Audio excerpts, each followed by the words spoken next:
heureux de vous retrouver pour cette troisième partie sur notre Batman, le héros en péril. Pas tant que ça, puisque nous allons enfin parler de Christopher Nolan. Le renouveau. Le renouveau, oui, on peut dire le renouveau de Nolan, ouais. C'est parce que nous avons parlé dernièrement de Schumacher, vous allez voir le petit lien que ça affiche.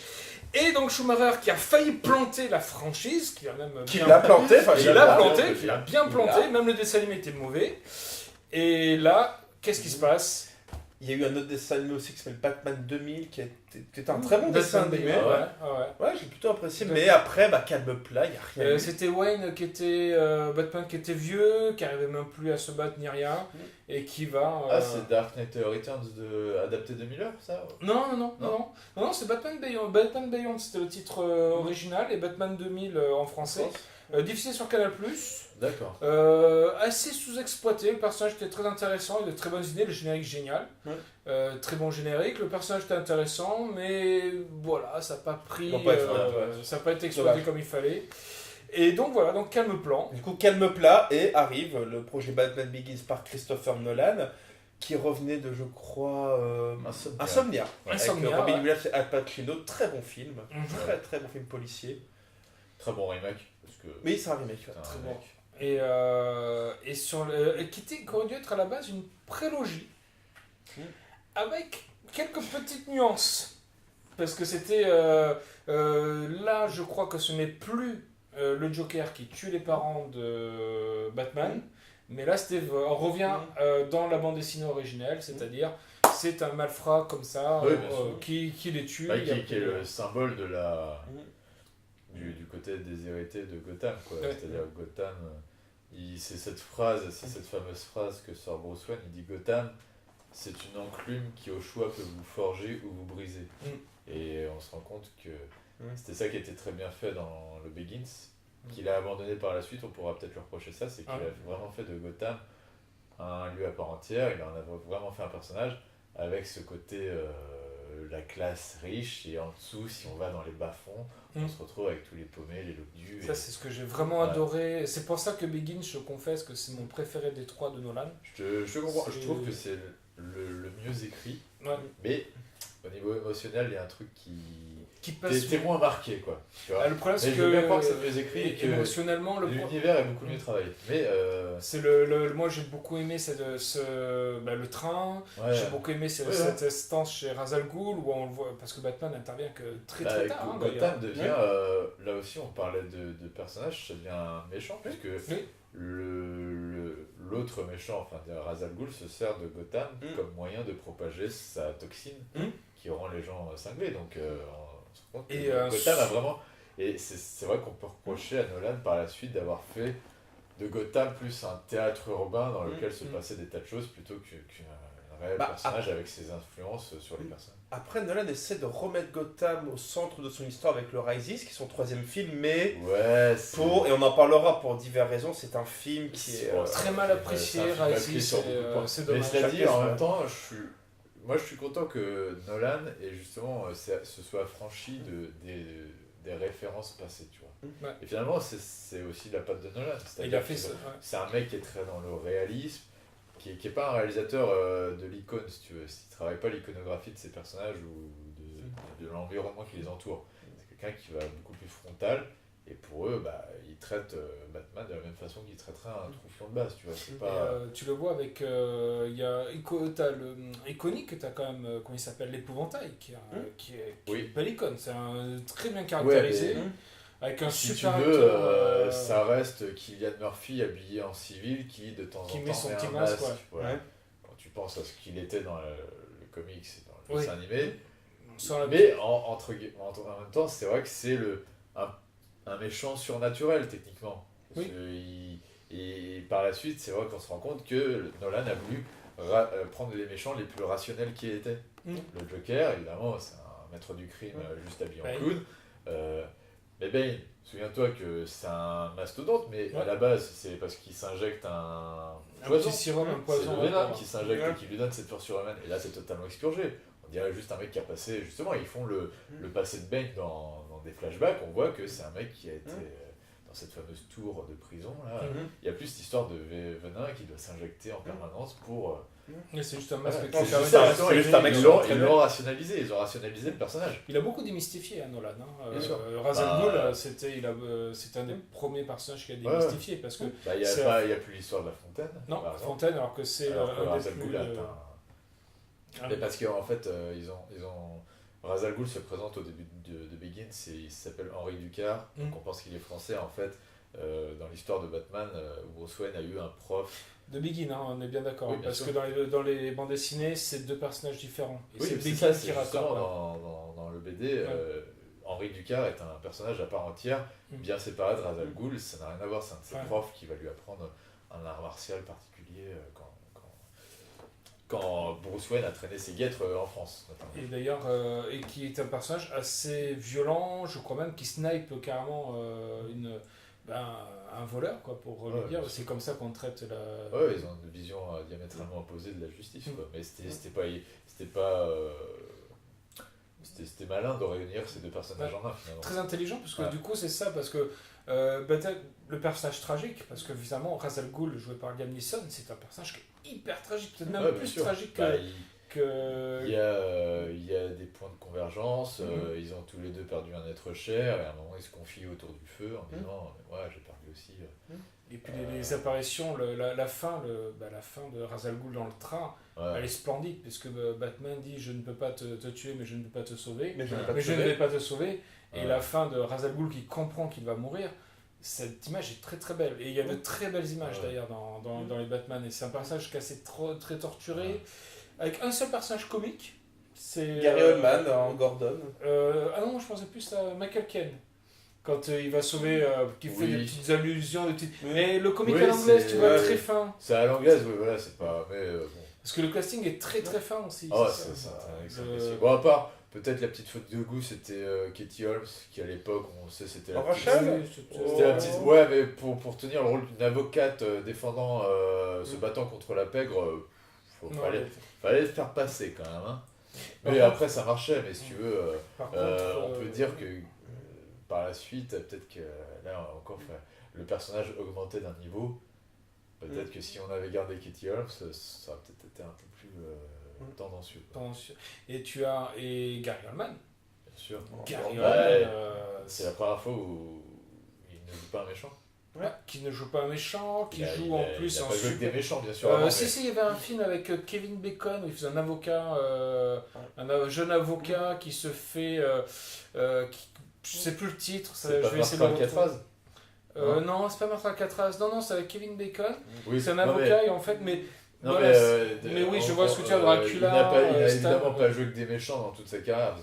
Mais ses rôles iconiques on va dire qu'on aurait pu croire que dans une franchise telle que Batman, que le rôle qu'on lui déserve soit celui du méchant. Et non, là c'est... Ça aurait été le Joker à tous les coups. Ouais, c'est marrant parce qu'il prend Liam Neeson qui joue habituellement des gentils en méchant, et inversement Gary Oldman qu'on connaît plus pour Léon. Nolan, ça a été un peu le roi du contre-pied pendant toute la trilogie. Justement, on va le voir. Robin Williams, on va parler de Dark Knight. Et c'est le tueur en Joker. Bien sûr, que personne n'attendait. Personne n'attendait, tout le monde avait annoncé un fiasco. Tout le monde s'est trompé. Et Jason Eckhart. Parce que Jason Eckhart, il faut... Aaron Eckhart, qui est un acteur plutôt série B, qui est pas un acteur qui casse pas des briques, et là tu le vois en double face. Lui m'a vraiment bluffé. Et j'aime beaucoup plus d'empathie pour double face d'ailleurs que pour. J'ai beaucoup aimé ce personnage. Si tu veux, pour moi. C'est fait exprès. Pour moi. C'est-à-dire que double face. Tu le rencontres dans le Forever qu'en tant que méchant. Tu n'as pas tout son cheminement qui le fait passer de l'homme de bien, de la justice, à la figure du mal qu'il allait devenir. Même si du coup on peut regretter que ça se fasse que sur le dernier tiers, sa conversion vers le mal, et que bon voilà, il faut conclure le film à un moment donné, mais il y avait beaucoup de possibilités qu'offrait ce personnage. Je trouve quand même qu'il impose sa marque quand même, malgré tout. Il impose bien, non justement, c'est pour ça que c'est dommage que beaucoup de gens négligent Double Face. Moi je trouve que c'est le Double Face qu'aurait dû faire Burton, parce que Burton, c'était, il avait amené Double Face comme ça, en faisant le justicier, Et après, quand on aurait dû voir dans le 3... Mais McDo, on a décidé autrement. Mais McDo, on a décidé autrement. Et justement, avec un personnage très calme et qui se fait manipuler, parce qu'à partir du moment, et on retrouve encore Forever, où Double Face se fait manipuler par un mec hyper intelligent. C'est ce qui se passe quand le fameux monologue de comment il s'appelle, Heath Ledger dans l'hôpital, qui dit mais moi je suis un chien, quand je vois quelque chose, si j'attrape la rouge, j'en fais quoi. Après ça c'est peut-être le seul reproche, parce que justement on peut se dire, si les gens qui connaissent bien les comics d'origine, on peut se dire que Harvey Dent normalement n'aurait jamais eu besoin de ce genre de discours pour passer du mauvais côté. Parce que c'est un mec qui était torturé, schizophrène de base, et qui se voilait derrière sa façade d'avocat luttant pour sa justice, qui cachait. Donc en fait, je dis pas que le film aurait été mieux, moi je suis pas ceux qui font le film à la place, mais dans l'idée, c'est peut-être un peu de verbiage pour rien, parce que cette séquence est très bavarde, et bon, c'est peut-être le reproche qu'on peut faire aussi au film de Nolan, c'est que parfois il a trop tendance à théoriser son propos par le dialogue plutôt que l'incarner par l'image. C'est le reproche moi, que je fais à Nolan, même si je l'adore. Mais pour ce coup-là, on pourrait dire c'était peut-être pas nécessaire. C'était pas. Moi, il y a 2 reproches qu'on peut faire à Dark Knight. 2 reproches. C'est déjà Alors, le premier reproche, c'est le fait qu'il ait abandonné l'univers de Begins. Alors, est-ce que c'est un reproche ou pas ? Je fais juste une parenthèse. Qu'on voulait faire à la base, on voulait faire un Burton versus Nolan, mais les 2 films ont été énormes et on ne peut pas comparer ces 2 films. Ces 2 films qu'on a en différence, c'est pour ça qu'on n'a pas voulu faire ça. Moi, mais je reviens sur l'univers. Je dis que de toute façon, c'est pas nécessaire de les comparer, même si ma préférence va plus au film de Nolan, mais je suis le premier à reconnaître que sans les Burton, il n'y a pas le Nolan. Que Nolan, justement, Begins, c'est un excellent point de transition entre les Burton de Nolan, les Burton de Nolan, cette phrase ne veut rien dire, les Batman de Burton et les Nolan à venir, Dark Knight et Rises. Il y a ce point de jonction, mais après il était important pour Nolan d'apposer sa patte, c'est-à-dire qu'il ne pouvait pas faire que du semi-Burton, comme on a reproché à un certain J.J.A. pour ne pas le nommer, de faire du semi-Lucas, quoi. Il faut qu'à un moment le mec la personnifier. Moi c'est un peu mon problème avec Dark Knight. Alors ce Dark Knight, pour moi, c'est un des films emblématiques, je ne peux pas casser ce film. Il a des faiblesses, mais les faiblesses, c'est vraiment facultatif. J'aimerais juste que tous ceux qui vomissent en permanence sur Nolan me disent à quel moment dans un film ils ont vu un braquage débuter de cette façon, se terminer de cette façon, génial, qu'ils ont vu les 2 scènes dans le bateau, tu vois, qu'ils ont vu la scène de l'interrogatoire du Joker. C'est génial aussi. Enfin, tu vois, le choix entre Harvey Dent et la jeune fille. Mais le petit truc, c'est que en signant Dark Knight, c'est que quand j'ai vu Begins, je sais, ils ont relancé Batman, ils ont relancé le monde de Burton, parce que moi je suis pro Burton. Pro Burton. Moi mon préféré c'est les 2 Burton. Mais le problème c'est que Dark Knight, quand j'ai vu Joker, Nolan a affiché sa patte. C'est normal qu'un réalisateur, surtout comme Nolan, veut mettre le Joker, mais il a surtout signé un reboot. Alors je pense pas qu'il est. Monsieur Reboot. Oui, faut savoir que Laurent est Monsieur Reboot. C'est ça qui m'a. Ouais, mais si tu veux, quel aurait été l'intérêt de faire du semi-Nicholson ?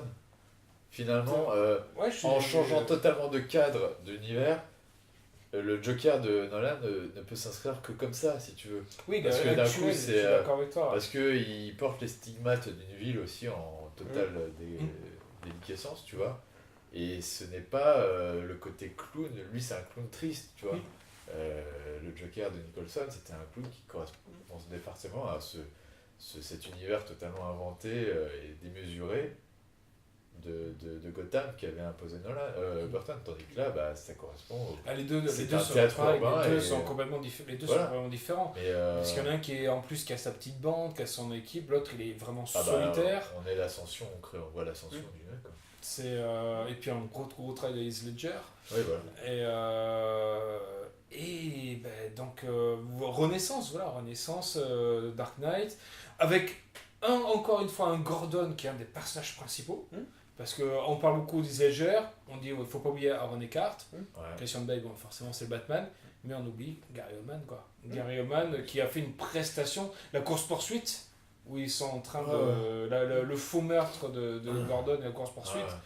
Là, on a du vrai Gordon, quoi. Et même à la toute fin avec Double Face. Il a Double Face, bien sûr. Avec la vraie dualité, là, t'as un vrai lien. Parce qu'au final, Gordon arrive en retard pour sauver Rachel, donc ne sauve pas Rachel. Oui.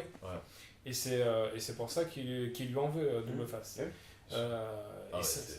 Et là, pareil, encore une tragédie. Et on termine sur la mort d'Harvey Dent, où justement Batman décide de devenir le Chevalier Noir en disant je vais devenir celui qu'on rejette. Comme ça, on couvre le Chevalier Blanc. On couvre le Chevalier Blanc qui est Harvey Dent. On fait passer la loi Harvey Dent puisque c'est aussi Dark Knight, c'est un film très politique et en faisant passer la loi Harvey Dent, on peut arrêter et garder en prison des prisonniers qui sortaient, enfin qui faisaient des allers-retours entre la prison et Gotham. Si jamais il était reconnu comme être Double Face, donc être l'assassin. La loi a sauté, donc du coup toutes les prisons étaient ouvertes, alors là c'était une catastrophe. Parce que dans le film Harvey Dent, avait beaucoup de gens en prison dont la peine restait en suspens. Donc en faire le Chevalier Noir, c'était la porte ouverte aux prisons, et là Gotham sombrait définitivement. Donc il fallait que Batman endosse le rôle du meurtrier, soit poursuivi par la police, dont par Gordon, même s'il connaît un peu les dessous de l'histoire. Arrive une catastrophe donc, qui est le décès d'Heath Ledger quelques années après, je crois 2 ans après. 2 ans après, c'est pendant l'imaginarium de Parnassus. Donc de Terry Gilliam. Attends, tu veux dire 2 ans après le tournage de Dark Knight? Il est mort. C'est pas... Je sais qu'il est mort pendant le film de Gilliam. Oui, c'est sûr. Et que Nolan voulait un Joker. Ah non, mais de toute façon, Batman 3, ça devait être le Joker, mais en fait, ça devait être le Joker qui se fait capturer dans Arkham par un nouveau méchant, qui se sert du Joker comme un antéchrist du mal. Ça devait être le Sphinx, il paraît, mais ça après c'est au stade de rumeur. Oui, parce que il y avait 2 acteurs qui étaient. Je crois qu'il y avait David Tennant, donc le Doctor Who, qui était prévu. Et le problème, c'est que Nolan, et c'est l'une des faiblesses de Raimi. Déjà, c'est que Heath Ledger est mort déjà. Et là, qu'est-ce qu'on fait? Est-ce qu'on remplace Impossible. Non, il y a quand même ce respect au bout d'un moment de dire. Et même, il n'y a aucune, si vous faites attention, il n'y a aucune référence au Joker sur Resident. D'ailleurs, c'est un manque parce que c'est un élément marquant, mais en même temps, faire référence à Heath Ledger qui est décédé, ça aurait été très délicat. Que voilà, tu peux accuser de tirer profit de ça. Pas de sa mort, mais de l'aura qu'il a laissée pour continuer à surfer sur la vague du truc, quoi. Valait mieux ça plutôt qu'une demi-mesure ou alors que d'assumer totalement le truc. Puis surtout que Nolan a un grand... C'est une des raisons que c'est un très bon réalisateur, enfin un des réalisateurs que j'ai beaucoup d'estime. C'est un réalisateur qui aime beaucoup ses comédiens. Et tu regardes Nolan, il a sa petite bande, Tom Hardy... Joseph, Gordon Levitt, donc Christian Bale qui prendra pour le Prestige, Michael Caine, donc je pense que pour Heath Ledger il avait un respect qu'il ne pouvait pas trahir, et donc voilà, on arrive sur Rises, on arrive avec sa bande, avec la bande d'Inception, si vous enlevez DiCaprio, vous mettez Christian Bale, c'est la bande d'Inception. Oui, parce qu'il y a Tom Hardy, Joseph Gordon-Levitt et Marion Cotillard. Et Cillian Murphy. Oui. Cillian Murphy qui fait une apparition en juge. Et là, Rises qui va pas déjà. A subi beaucoup de modifications scénaristiques, notamment de la part des producteurs. Les producteurs ont dit peut-être faut arrêter de déconner, c'était bien Inception maintenant, retour à DC. Enfin, DC veut que ce soit beaucoup moins obscur que ce qui était prévu. Donc un film beaucoup plus terre à terre, beaucoup plus moins prévisible. Qui introduit une foultitude de personnages alors que c'est censé être un épisode de conclusion. Donc normalement tu dois continuer avec tous ceux que tu avais en bagage avant. Et là, ça leur donner un destin, une fin, une conclusion à chacun, quoi. Et là, Marion Cotillard en plus, tu vois, qui sort. Talia Al Ghul quand c'est pas ce ce switch, il y a Ben fallait un méchant, donc on le prend lui, mais...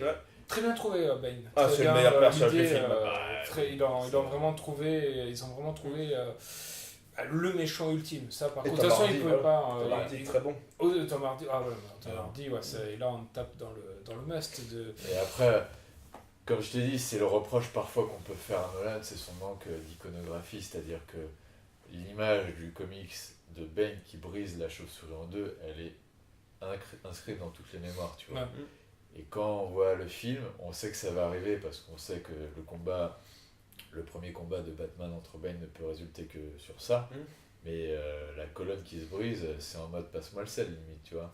C'est-à-dire qu'à aucun moment t'insistes sur la douleur que Batman peut éprouver, sur le côté triomphant de Ben. Par contre, ce qui est je drôle, t'ai cassé, je me casse. Voilà. Par contre, c'est drôle, c'est la façon dont ils insistent, la façon dont ils remettent la côte en place, ça veut dire comme ça. Oui, voilà. Bon, après, un peu le camouflé. C'est bancal. Pourtant, le combat est très bon, mais tout le film. Alors, ce film, je me pose une question. Deux questions. Déjà d'un, on sent clairement qu'il y a des producteurs. Des producteurs sont allés emmerder Nolan. Beaucoup de gens disent mais non, les producteurs ne peuvent pas emmerder Nolan. Non, on le sent que les producteurs peuvent emmerder tout le monde. Ils étaient sur son dos. Si, surtout quand c'est DC Universe, t'inquiète pas. T'inquiète qu'ils emmerdent tout le monde. Et il y a même une rumeur qu'il existe une director's cut de Nolan. Ah ouais. Oui, ouais, ça c'est vrai. Il y a ne la verrai jamais. Ouais, parce que Nolan n'aime pas. Pour lui, c'est un film, c'est fini, c'est en boîte, on change plus. Mais une director's cut de Nolan existerait. Ah oui, elle devait même sortir en DVD, ils l'ont pas fait. Ah. Ils l'ont jamais fait.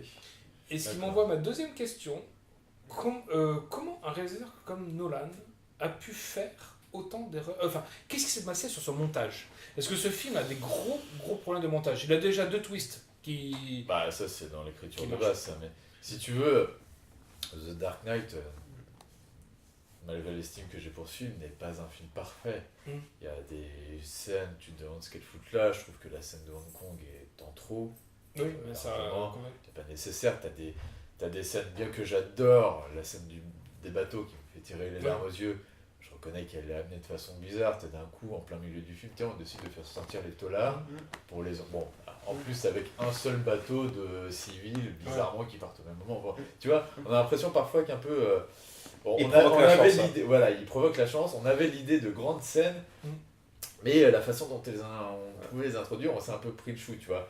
Et là, en fait, tout ce qui était censé être de bonnes idées dans Rises, n'ont pas le même impact. Et en plus, c'est encore moins bien amené, tu vois. C'est-à-dire que, ok, l'idée de Batman qui doit escalader la tour sans corde pour braver la peur de la mort, tu vois.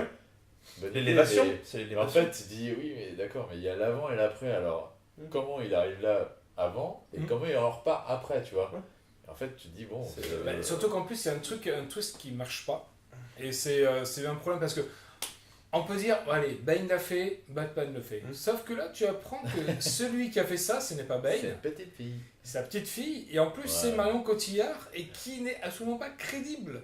Et toute la qualité d'un personnage comme Bane est enlevée. C'est-à-dire que la dualité entre les deux, d'un coup, perd énormément de profondeur quand tu vois que c'est Marion Cotillard qui est complètement paumé d'ailleurs dans le film. Et puis du coup qui en plus amène la fin de Ben d'une façon mais risible, quoi. Oui, l'arrivée d'un Hathaway qui se ramène et en fait moto. Pareil, tu vois, on traite la mort de Ben, passe-moi le sel, hop, on passe à autre chose. Une petite balle, fini. Allez, c'était lui le méchant qui vous avait autant fait flipper pendant 2 heures. Et qui a pris toute une ville aussi en otage. On le dégage en 5 secondes là. Il a pris toute une ville en otage, le gars, il a réussi à tout faire sauter. Et en fait, non, c'est bon, il a fait sauter un stade, il a fait... C'est dingue, hein. Il a voulu créer un génocide.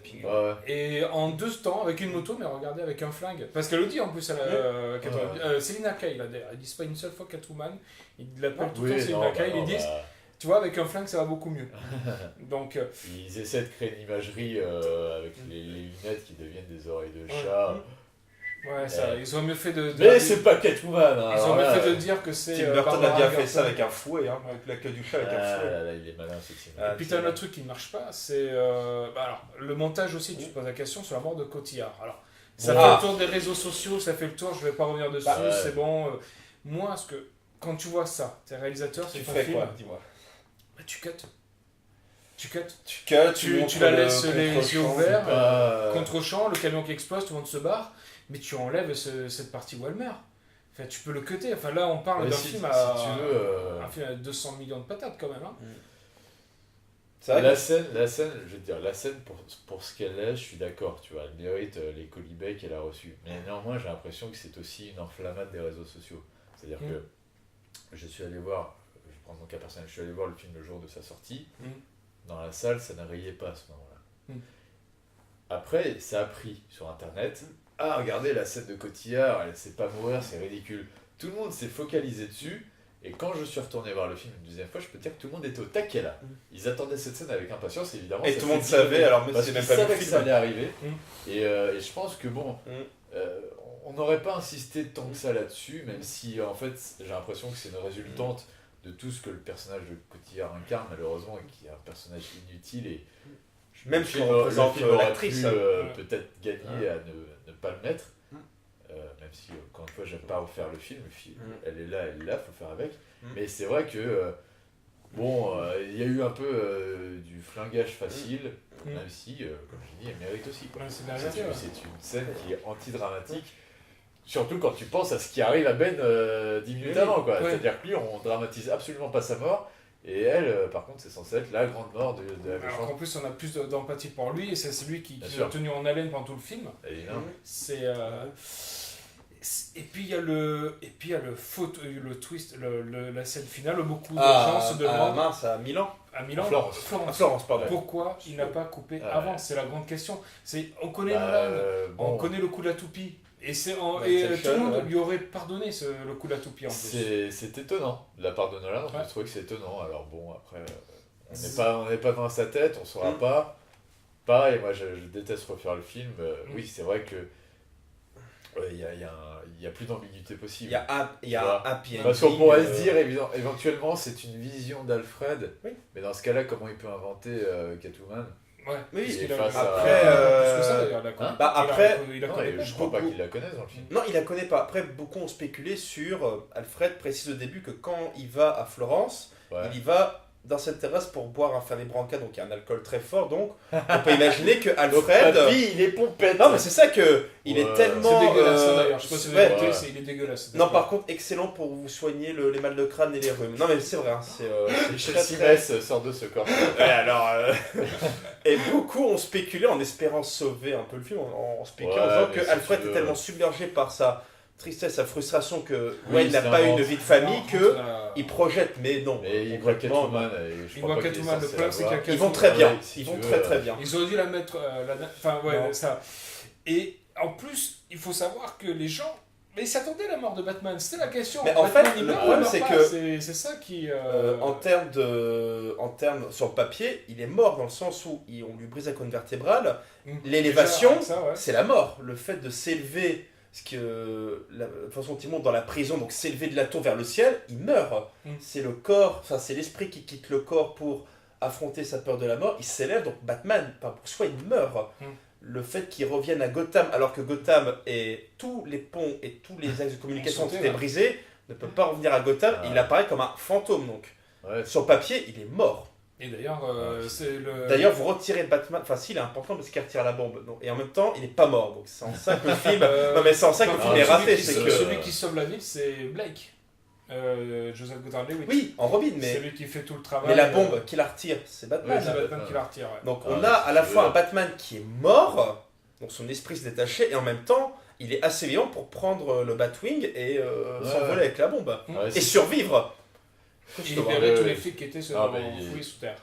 Voilà, si tu veux, quand c'est l'une des rares fois où on a une trilogie annoncée d'avance et qui veut se conclure au troisième volet. Tu vois, Nolan a dit qu'il ne faut plus de Batman après ça, donc quand tu conclus une trilogie, tu n'as pas 100 000 moyens, c'est bon, les méchants, les héros souvent gagnent, mais est-ce que tu fais partir ton héros de façon symbolique,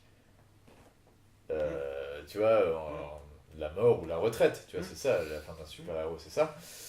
Bon, on se rend compte que c'est tangent à ce niveau-là, quoi. Ils ne savaient pas quoi faire, et comme si le public n'allait pas accepter le fait que Batman meurt.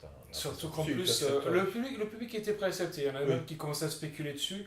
Par contre, la prod attendait beaucoup de ce Batman de la trilogie Nolan. Le public savait même que Nolan, après cette trilogie, on allait rebooter encore Batman, on allait passer à autre chose. Sûr, mais... Tout le monde le savait, c'était un acquis, mais il est pas naïf, bien sûr. Mais la prod attendait, par contre, la prod attendait beaucoup de Nolan pour lancer ce qu'on va lancer bientôt dans la 4e partie, c'est Justice League.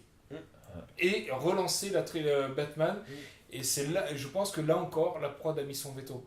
D'ailleurs, il y avait un dessin animé qui est passé, et Nolan les a tous eus, qui est sorti, le 3e animé Batman, où esthétiquement les personnages étaient un peu plus sympas, mais alors l'histoire était un peu plus grotesque. C'est très édulcoré. C'est très édulcoré. Non, je parle de l'esthétique des personnages. Je sais plus comment il s'appelle ce dessin animé. D'ailleurs, Nolan les a eu parce que Batman tout court. C'est Batman, tout simplement. Et un Bruce Wayne plus jeune. Un Bruce Wayne tout jeune, où ils ont commencé un peu à suivre Begins.